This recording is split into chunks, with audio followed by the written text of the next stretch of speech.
Good afternoon, everyone. This is Dr. Bhupesh from Dr. BKM Institutes, and subscribe our channel to get free OET sample videos and contact us right away for the best OET coaching. 76967 34256 is the number to be dialed. Okay, so I'm doing one of the questions for the reading for you all. So that is what students have asked. I'm going to record the today's reading as well to make it sure that everybody can understand, whosoever is not attending the class as well. So at present, after a blood sample has been taken, this should be a passive voice, taken should be the form, has been third form. So ये क्या कहना चाहता है? At present, after a blood sample has been taken. At present का मतलब currently. Currently, when we collect a blood sample, after that, what should we do? So AIDS. The three became interested in developing a protective guard for the needles when AIDS started to spread. There has always been a problem for the hospital staff with hypodermic needles, particularly on how to dispose them safely and use to take a sample of the blood or other bodily fluids. So there is nothing like this. मेरा question ये है, my question is all about after a blood test. So there is nothing about after a blood test. So this should not have the answer. So this is not a paragraph to be read. Now the second paragraph. Needles are attached to the syringes by pushing them onto the end of the syringe. A plastic guard protects the sterile needle, and this is removed just before the needle is inserted into the patient. So this is the saying before the insertion of the needle, and this is saying after a blood sample. So again, this should not have my answer. So my answer should be in these lines.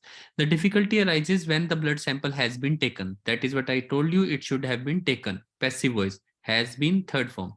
So when the blood sample has been taken, the needle has to be removed before the blood is required or filled into the various files used for test. So basically, the next thing is to remove the needles. If it is left on, the force of pushing the blood through the needle would destroy the red blood cells and make the blood useless for testing. So if we do not remove the needle, the blood red RBCs will get destroyed. Yani blood sample will be waste. So that basically means this line has the answer. The needle has to be removed. The needle is always recovered with the plastic guard. So it is saying no, it should be discarded. So this cannot be the answer. No. The blood is transferred via needle. This is not possible. The needle has to be covered. Again, this question is not really good. So this is not a question to be done. ये by chance शायद उन्होंने ये लिख दिया. The needle has to be removed. They would have written the needle has to be removed. So that should have been the answer. So ये question ही गलत है जिसके लिए आप तंग हो रहे हो. इसीलिए तो मैं आपको कहता हूँ ओईटी रीडिंग की कुछ कुछ चीजें गलत होती हैं, तो प्लीज उस पर स्ट्रेस मत लिया करो. आगे चलते हैं, नेक्स्ट क्वेश्चन करते हैं. Which of the following is not associated with the needle stick injuries? इनमें से कौन सी चीज is not associated? तो हमें क्या ढूंढना है? एक तरीके से this is a question kind of false. False इसलिए लिखना जरूरी है, हमें ये ढूंढना है which is not associated. Means out of these three things, two things are associated, one is not. So needle stick injuries, let's go through this question. Needle stick injuries occur when the medical staff pull off the needle, which is often slippery and bloody. That means the needle is slippery and bloody. So we can well imagine when the blood sample has been taken, जब हम blood collect कर लेते हैं, उसके बाद obviously needles जो होती हैं blood से भरी होती हैं, इसलिए वो slippery भी हो जाती हैं और bloody भी हो जाती हैं. Or try to resheath the needle in its original guard so as not to stab themselves. तो ये क्या लाइन पूरी कह रही है? Needle stick injuries तब होती है when medical staff pull off the needle, जब वो needle को निकालते हैं, या तो तब हो सकती है which is often slippery and bloody, जब वो यूज करने के बाद needle stick injuries तब हो जाती हैं जब मेडिकल स्टाफ पुल ऑफ करता है उसको. और ट्राई टू रीशीथ द निडल, या निडल को वापस रीशीथ करने की कोशिश करता है ओरिजिनल, जैसे हम प्लास्टिक गार्ड में वापस निडल को डालते हैं तब भी तो हमें लग जाता है. So the guard is often missed, तो वो गार्ड मिस हो जाता है. And the fingers holding it are punctured by the use needle, और इस कारण से जो निडल के साथ हमारा पंचर हो जाता है फिंगर का.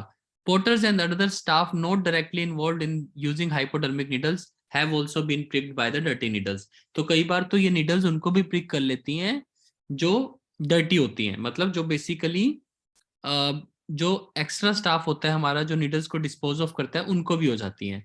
तो नीडल स्टिक इंजरीज में ये बताया किसी को भी हो सकती हैं, किसी भी स्टाफ को भी हो जाती हैं. सो ये सब बातें की गई हैं। लेट्स सी हमारे आंसर में से क्या निकल के आता है।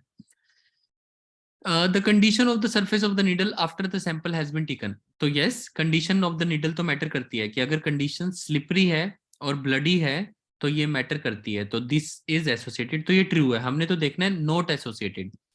Attempts to put the dirty needle back into the plastic guard, तो ये भी एसोसिएटेड है। यहाँ पे दे रखा था कि जब हम बैग डालते हैं, रीशीट करते हैं, तब हो जाता है। So it has also been given, this is also correct. Procedures for getting rid of dirty needles in the hospital waste disposable system, even that has been given. Everything has been given. So again, this question is also not very good. Needle stick injuries occur when the medical staff pull off the needle, which is often slippery.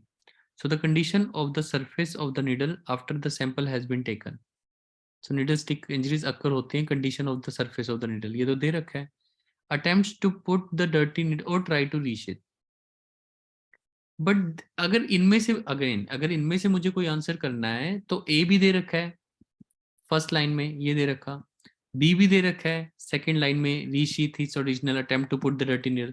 सी जो है वो extra point. अगर मुझे इसमें से note associated कोई करना है तो वो सिर्फ सी हो सकता है और तो कोई नहीं।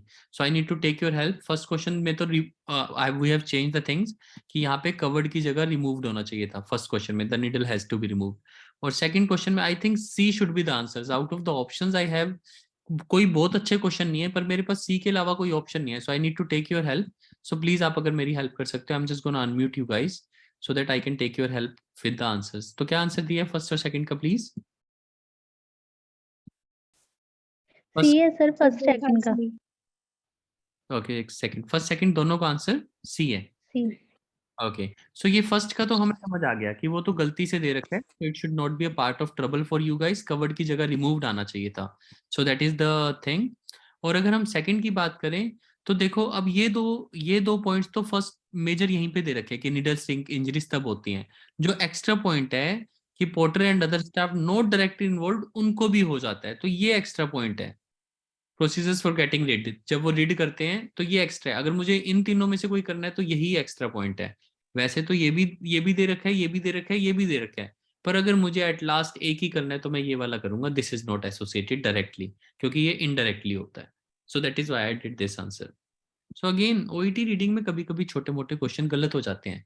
Please do not pressurise yourself. आपको पता ही है शाम को मैंने रीडिंग करवानी है, उसके बाद डिसाइड करो मुश्किल था या आसान था। और उसके अलावा जो हमने बात की है सेकंड क्वेश्चन में कि कई बार तीनों ऑप्शंस ठीक होंगी, लेकिन जो एक्स्ट्रा ऑप्शन है हम उसको एलिमिनेट कर सकते हैं। तो प्लीज उसको समझो कि अगर एलिमिनेशन मेथड यूज कर रहे हैं इस क्वेश्चन में, नहीं जनरली, तो एलिमिनेशन मेथड का मतलब है अगर दो ऑप्शन गलत हैं, जो ज्यादा गलत है वो पहले बाहर होगा। मतलब अगर मुझे आंसर करना है तो मेरा गलत वाला भी आंसर हो सकता है जो कम गलत है। तो ये चीज हमें ओईटी में समझनी चाहिए। कभी डायरेक्ट आंसर नहीं होंगे, कभी कंप्लीट आंसर नहीं होंगे। तो जो ज्यादा गलत है वो खत्म हो जाता है। इस ये वाला तो क्वेश्चन ही उल्टा था। इस क्वेश्चन में हमें ढूंढना ही ये था कि इनमें से कौन सा एसोसिएटेड नहीं है। तो जो एसोसिएटेड नहीं है वो सी वाला पॉइंट है, क्योंकि वो इनडायरेक्टली जब स्टाफ उसको फेंक रहे होते हैं हॉस्पिटल वेस्ट में, वो बाद की बातें हैं। पहली बात तो यह जब वो रीशीथ कर रहे होते हैं, और दूसरी नीडल स्टिक इंजरी के लिए कंडीशन मैटर करती है कि जब वो ब्लडी और स्लिपरी होती है, यानी कि उसके सरफेस की बात हो रही है। तो जो फर्स्ट पॉइंट दिया था वो directly related the condition of the surface of the needle.